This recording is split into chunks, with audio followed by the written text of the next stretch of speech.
He's a phantom. What is up, everyone? Welcome to the Bazam Boozlers. It's me, Big Nicky C. Today we're going to do something a little different. We're going to actually do an animated TV show review. What TV show, though? You probably read the title. It's Danny Phantom. Danny Phantom stars Danny Fenton, who's a 14-year-old boy who's gained ghost powers, and his two friends, Samantha, or Sam, and Tucker. Danny Phantom has become one of my favorite shows for not only the great action, but the corny humor, memorable lines, fun situations, and so much more. Well, starting off with the review, I have to start where every review should start. Season 1.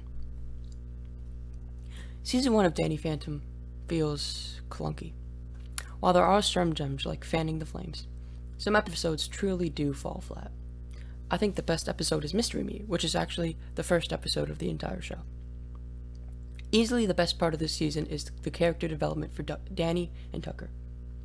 In some episodes, Danny feels like a jerk, but he often feels like a misrepresented hero and really gets you rooting for him in those episodes. It's great to see that Tucker learns to accept his role as a sidekick and grow his friendship with Sam and Danny. Sadly, one of my personal favorite characters is Sam, and she is a very sore spot on the season. Her writing feels extremely one-dimensional, and she feels like, honestly, a slug on the cast. But there are some good parts of the season that don't completely ruin her. I feel like Sam does best on parental bonding, where a glimpse of what to come for the rest of the show is shown. All of the villains feel great, though, as Vlad Plasmius has a great shining start and bitter reunions. The other villains, like Skulker, Ember, and Spectre, all feel good too, although they are done better in later seasons. There are a lot of great and memorable episodes, so I recommend watching this season to see the start of the show and to see its progression. Make sure to watch episodes like Fanning the Flames and Parental Bonding, as those are my two favorite of the season. Season 2 not only builds on Season 1, but fixes its great flaws. Although, even in the first episode, Memory Blank, Sam feels so much more fleshed out than any episode in Season 1. For the first time, we see her truly care about her friends and see her grow as a character. Not only does Sam feel more emotional and real, but Danny too. Especially in Double Cross My Heart, we see Danny have a new emotion that was never explored before on the show: jealousy. And how can I forget the ultimate enemy? The ultimate enemy is truly one of the finest cartoon episodes I've ever seen, only really matching up against Band Geeks from SpongeBob. This is a 50-minute long special, where Danny goes to the future and sees what the true monster he has become, and realizes he needs to fix it. Nearly everything is not only right with this episode, but with the entire season. Dialogue is good and snappy, the characters don't feel forced, and best of all the characters learn and become better. Look at the episode Beauty Matters, which is not only about the lesson that everyone is beautiful, but it also has a small political message that we shouldn't force or tell people what to wear or how to act, as people are better by being themselves. Throughout both in this season and the entire show, there are great and valuable morals like that. We see Sam and Tucker grow as people and become better in helping Danny. Really, there is only one episode I do not like from this season: Identity Crisis. But other than all of that, is extremely amazing. Watching Season 2 of Danny Phantom is not even a must. It's a necessity. Now Season 3? Season 3 sadly does not live up to the expectations that were set after Season 2. I personally believe that one of the main reasons is because one of the main writers of the show, Steve Marmel, left before Season 3, and he was the one that gave the show a bit more of a darker tone that made it so good. It made it much more mature in a way, and it made it a little grittier with its themes. To be honest, Season 3 feels like a fan fiction, but we'll talk about that later. Despite this, there are some gems, like Forever Phantom and Urban Jungle. But episodes like Livin' Large stink up the season. Overall, there was sadly not much development in the season, and it honestly feels pretty childish. A big problem with the season is the conflicts feel fake and often feel shoved, especially Eye for an Eye, which is an abysmal way to start the season.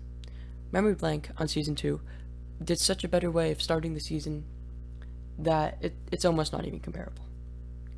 Although I love the Box Ghost, Box of Fury, which is simply an awful episode. It's needlessly complicated to say the least. I love the idea of the box ghost, literally the most useless ghost, getting his time to shine. But the execution is just bad. Mostly because the inclusion of Greek mythology leaves a bad taste in my mouth, and like I said, makes it needlessly complicated. But as previously stated, the season, all in all, feels like fanfiction. Although I'd like the episode Frightmare, it is very much trying to force Sam and Danny together. Although a possible relationship wasn't always hinted in the show, the season puts a big, big mark on that.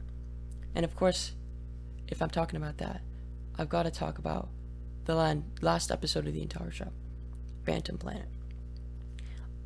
I think this was one of the worst ways you could have ended the show. It's a meteor storyline that was never talked about before, and I don't care about it. It doesn't really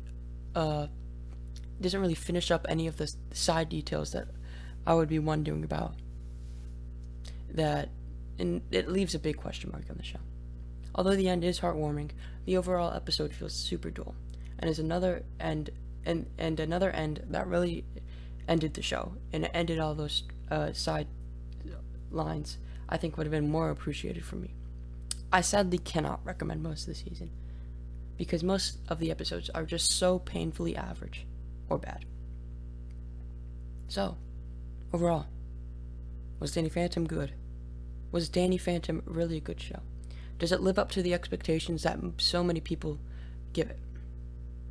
Overall, I would say yes. The good far beats the bad, and this show has some extremely, extremely good episodes in it.